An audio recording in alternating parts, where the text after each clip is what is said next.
এই দুনিয়ার মালিক তুমি হে দয়াময়, এই পাপী বান্দা তোমার দয়া ভিক্ষা চায়। এই দুনিয়ার মালিক তুমি হে দয়াময়, এই পাপী বান্দা তোমার দয়া ভিক্ষা চায়। তোমার আরশ পানে মোরা তুলেছি হাত, তুমি কবুল করো মোদের এই মুনাজাত। তোমার আরশ পানে মোরা তুলেছি হাত, তুমি কবুল করো মোদের এই মুনাজাত। বুকে তোমারি নাম, বুকে তোমারি নাম যেন রয় গো শুধু। আল্লাহু আল্লাহু আল্লাহু আল্লাহু আল্লাহু আল্লাহু। সুবহানাল্লাহ। শুকর আদায় করলে নিয়ামত বাড়ায়া দেন কে? আলহামদুলিল্লাহিল্লাযী খালাকাস সামাওয়াতি ওয়াল আরদা ওয়া জাআলাল যুলুমাতি ওয়ান নূর।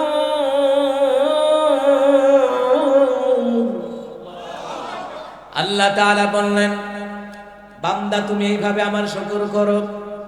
সমস্ত প্রশংসা আল্লাহ তাআলার জন্য, যিনি আমাদের জন্য আসমান বানালেন, যিনি আমাদের জন্য জমিন বানালেন, যিনি আমাদের জন্য রাতের বেলায় অন্ধকারের ব্যবস্থা করলেন আর দিনের বেলায় আলোর ব্যবস্থা করলেন। ওই আল্লাহর প্রশংসা আদায় করতে বলছেন কে? আমাদেরকে খাওয়ায় কে? আমাদেরকে পড়ায় কে? আবার রাতের বেলায় ঘুম, আরামের ঘুমের বিছানায় ঘুমের মতন নিয়ামত আমাদেরকে দান করেন কে? সে আল্লাহর জন্য বলছি আলহামদুলিল্লাহ। সূরা লোকমান কোরআন কারিমের 114টা সূরার ভিতরে 114টা সূরার ভিতরে 31 নাম্বার সূরা, সূরার নাম হলো সূরা লোকমান। জোরে বলেন সূরার নাম কি? সূরা লোকমানের 12 নম্বর এবং 13 নম্বর আয়াত থেকে তেলাওয়াত করলাম। এই সূরা লোকমানের 12 নম্বর আয়াতের মধ্যে আল্লাহ সুবহানাহু ওয়া তাআলা শুকর আদায়ের কথা তিনি বললেন। আল্লাহ তাআলা বললেন, সুন্দর করে জানা দিলেন, বিসমিল্লাহির রহমানির রহিম। ওয়ালাকাদ আতাইনা লুকমানাল হিকমাতা আল্লাহ তাআলা বললেন, আমি অবশ্যই লোকমানকে জ্ঞান দান করেছিলাম, প্রজ্ঞা দান করেছিলাম, বুদ্ধিমত্তা দান করেছিলাম, যাতে করে আমার লোকমান যাতে করে শুকর আদায় করতে পারে। সম্মানিত মুহতারাম হাজির, শুকর আদায় করলে নিয়ামত বাড়ায়া দেন কে? আরো জোরে বলতে হবে, নিয়ামত বাড়ায়া দেন কে? মুহতারাম হাজির, শুকর আদায় করলে কেমন নিয়ামত আল্লাহ তাআলা বানিয়ে দেন, ভালো করে কান লাগান। শুকর আদায়ের মাধ্যমে আল্লাহর কাছে নিয়ামত চাইতে হবে, কারণ আল্লাহর কাছে নিয়ামতের কখনো কোনোদিন কমতি হয়?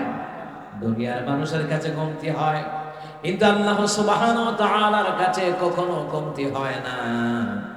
মুসা কালিমুল্লাহর জামানায় একজন মহিলা এসে বললেন, ও মুসা কালিমুল্লাহ, আপনি দোয়া করেন আমার যেন সন্তান হয়, বিয়ে হয়েছে সন্তান হয় না। মুসা কালিমুল্লাহ পয়গম্বর, দোয়া করলে দোয়া কবুল হয় কি হয় না? কথা বলে না কেন, হয় কি হয় না? মুসা কালিমুল্লাহ দোয়া করলেন, ইয়া রাব্বাল আলামিন, এই মহিলাটাকে একটা নেককার সন্তান আপনি দান করে দেন। দোয়া করলেন, আল্লাহ তাআলা বললেন, মুসা, এই মহিলার রেহেমে বাচ্চা নাই, ওই মহিলার কোনোদিন বাচ্চা হবে না। মুসা কালিমুল্লাহ তিনি বললেন, ও মহিলা, তোমার রেহেমে বাচ্চা নাই, বাচ্চা হবে না। এই কথা শুনিয়া মহিলার মনটা বেজার না খুশি? কথা কয় না, মনটা খুব বেজার। মহিলাটা দরবার থেকে চলে গেলেন। মুসা কালিমুল্লাহ, ও মুসলমান ইমানদারেরা, মুসা কালিমুল্লাহ এইদিকে দিনী দাওয়াতের কাজ করেন, লাঠি নিয়ে বের হয়। লাঠি বুঝেন না? হাতের লাঠি, যেটা জমিনে ছেড়ে দিলে কি হয়ে যায়? অজগর। কথা কয় না, কি হয়ে যায়? অজগর, সাপ হয়ে যায়। মুসা কালিমুল্লাহ এইভাবে করে করে দাওয়াতি কাজ করতেছেন। হঠাৎ করে 2-3 বছর পরে মহিলা ঈশা হাজির। মহিলা ঈশা কই, মুসা তুমি বলেছ আমার বাচ্চা হবে না, এই 2-3টা বাচ্চা কইতে গাইছে। আমরা হইলে কি কইতাম, হুজুর কি দোয়া করলাম, দোয়া তো কবুল হলো না হুজুর, তুমি হইলে বুয়া।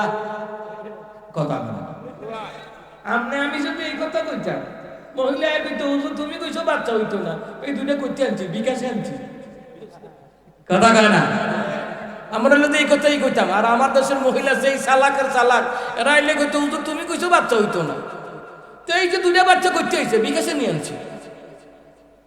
বাচ্চাগুলি দিছে কে? বলেন কে দিছে? এইটা শুনিয়া মুসার কি খুশি না বেজার? মুসা বেজার হইয়া রাগে গুসায় সাজদার ঘরে, আল্লাহ তুমি কইছো বাচ্চা হইতো না, লাগে আমি কইছি বাচ্চা হইতো না, এই 2টা কইতে। আল্লাহকে, মুসা আমি দেখেছি তার রেহেমে বাচ্চা নাই, কিন্তু এই মহিলাটা হাল ছাড়ে নাই। সুবহানাল্লাহ বলবেন না? মহিলাটা হাল ছাড়ে নাই, আমার কাছে দোয়া করতে আছে। মহিলাটা দোয়া করে, আল্লাহ বাচ্চা দিলেও আলহামদুলিল্লাহ, না দিলেও আলহামদুলিল্লাহ, তবে তোমার কাছে ধনভান্ডারের অভাব নাই। সুবহানাল্লাহ কইতেন না? ধনভান্ডারের মালিক কে? না তালা বাবা, খেতা বাবা, জোরটা বাবা। আল্লাহর নামে দিয়া আল্লাহ গেল খালি হইয়া। এটা নাউজুবিল্লাহ কইতো না কা? নবীর কোন খাজা পাইয়া শুনছে খাজা আজমিরে, কেউ ফেরে না খালি খাতে রে, খাজা বাবার দরবারে। এত গাঞ্জাখুরি কথা কোন মুসলমান ইমানদারেরা বিশ্বাস করতে পারে না, পারে না, ঠিক কিনা? আল্লাহর কি ধন ভান্ডারের অভাব আছে? জোরে কোন অভাব আছে? আরে ঘন্ট কয়দিন আগে বলতে আছে, আমাদের আল্লামা তাহির হিসাবে বানাইতে আল্লাহ পাকের 30 বছর লাগছে। নাউজুবিল্লাহ কইতো না? কয় বছর লাগছে? তার কাছে জিবরাইল কইয়ে গেছে, শয়তান খারাপ আবেগে এত কিছু কর, যদি বেড়ারে ভালো লাগে বেড়ারে নিয়ে ভালো কথা কর। 30 বছর লাগছে আল্লাহ বানাইতে, 30 বছর লাগছে। নাউজুবিল্লাহ কইতেন না? মুসলমান ইমানদার, এই দেশে আবেগে যত ভণ্ডামি হয়, আমার দেশে এখানে ওলামাই কেরাম আছে, মাদ্রাসার ছাত্র আছে, দেখেন যারা কোরআন সুন্নাহ দিয়ে আমল করে এদেরকে গালি দেয় ওয়াহাবি, আর যারা ভণ্ডামি করে এদেরকে নাম দেয় সুন্নি, ঠিক কিনা? এই হারে বাংলাদেশ যত মিছা কথা কইতারবেন নাম দিব সুন্নি না। গত পরশুদিন একজন আলেমের সাথে আমার কথা হলো, আমি বললাম ভাই, সে বলল হুজুর আমি সুন্নি করে। আমি কই ভালা সুন্নি করো, তবে রে ভাই খাঁটি ভাবে সুন্নি হও, বন্দামি কইরা সুন্নি হইও না, মাথার মধ্যে জট লাগাইয়া সুন্নি হইও না, গান্দা খাইয়া বা খাইয়া মাজারের মধ্যে বেড়া বেড়ি নাচানাচি করে সুন্নি হইও না। সুন্নি হইলে আল্লাহর বিধান নবীর তরিকা মাইনা সুন্নি হওয়া লাগবে। জোরে বলুন তো ঠিক কিনা? আমরা সুন্নি হইতে বাধা দেই না, আল্লাহওয়ালা হইতে বাধা দেই না, নবীওয়ালা হইতে বাধা দেই না। এমন কথা কেন বলো রে যেই কথা কুফরি হয়ে যায়? এমন কথা কেন বলো যেই কথা আল্লাহর সাথে শিরিক হয়ে যায়? এমন কথা বলো না যেই কথার দ্বারা ঈমান পর্যন্ত চলে যায়। মুসলমানরা বুঝলাম আমরা আল্লাহর কাছে ধন ভান্ডার কোনো অভাব নাই। আল্লাহর তো নবীর দিয়া আল্লাহ গায়েব হয়ে যায় না, আল্লাহ শুরুতেও আছে, শেষেও আছে, গোপনও আছে, প্রকাশ্যও আছে। কথা বলেন ঠিক কিনা?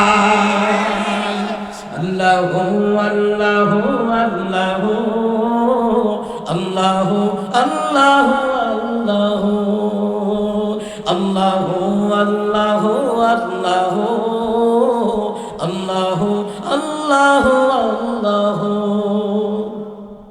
এই দুনিয়ার মালিক তুমি হে দয়াময়, এই পাপী বান্দা তোমার দয়া ভিক্ষা চায়। এই দুনিয়ার মালিক তুমি হে দয়াময়, এই পাপী বান্দা তোমার দয়া ভিক্ষা চায়। তোমার আরশ পানে মোরা তুলেছি হাত, তুমি কবুল করো মোদের এই মুনাজাত।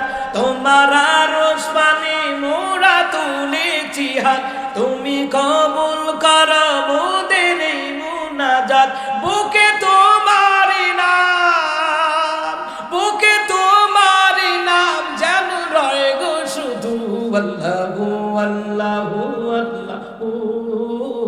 আল্লাহু আল্লাহু আল্লাহু সুবহানাল্লাহ বলেন এই আওয়াজ হইতো না আমরা ব্রাহ্মণবাড়িয়া কুমিল্লার মানুষ আমরা ব্রাহ্মণবাড়িয়ার মানুষ নরম না গরমের সময় নরম গরমের সময় গরম এ কথা হয় না এই জন্যই তো ভারতের হেরা কুমিল্লা দখল করব কইছে নোয়াখালী ফেনী চট্টগ্রাম খাগড়াছড়ি দখল করব কইছে কিন্তু আমাদের ব্রাহ্মণবাড়িয়ার নাম কয় না ডরে ও কথা কয় না কারণ তান্ডি জানে আমরা ব্রাহ্মণবাড়িয়ার মানুষ 10 টাকা লাগে কেউ সার দেয় না টাটা দিয়া সাইজ কইরালা আর তোমরা যদি বাংলাদেশ দখল করতে আইও গিটার বক্স লয়া ইন্ডিয়া বিরোধ যাইতাম গিটার বক্স আপনারা চিনছেন না মনে হয় যাই হোক মুসলমান ইমামদারা ভালো করে কান্না কান্না মুসলমান ইমামদারা আমরা ব্রাহ্মণবাড়িয়ার মুসলমান নরম না গরম গোটা বাংলাদেশের জন্ম আলেমদের রাজধানী হলো ব্রাহ্মণবাড়িয়া ঠিক না এই জন্য মুসলমান ইমামদারা ভালো করে কান্না গান ধনভান্ডারের মালিককে সন্তান দেওয়ার ক্ষমতা কার সন্তান দেওয়ার মালিক কি আমাদের কেল্লা বাবার কথা কয় না ইতিহাসে বাহাসিল কেল্লা ইতিহাসে বাহাসিল জাইলা গনে জালে ওইটা খুব পুরা ছিল রে কি মহিমা জানি কেল্লা দে নাউজুবিল্লাহ কইতো না আরে কেল্লা আল্লাহর ওলি মালিক কিন্তু মহিমা তিনি জানে না মহিমা আল্লাহর মহিমা কেল্লার নয় কথা বলেন ঠিক কি না আল্লাহ আসমান দ্বারা কুনি সারা বানাইছে মহিমা আল্লাহর আল্লাহ তাআলা বাবা আদম রে মা হাওয়ারে বাবা সারা মা সারা বানাইছে মহিমা আল্লাহর আল্লাহ ঈসা রূহুল্লাহ রে বাবা সারা বানাইছে মহিমা আল্লাহর মুসলমান ইমানদারেরা আল্লাহ তাআলা তার হাবিবুল্লাহ রে শ্রেষ্ঠ নবী বানাইছে মহিমা কেল্লার নয় মহিমা আল্লাহর ঠিক না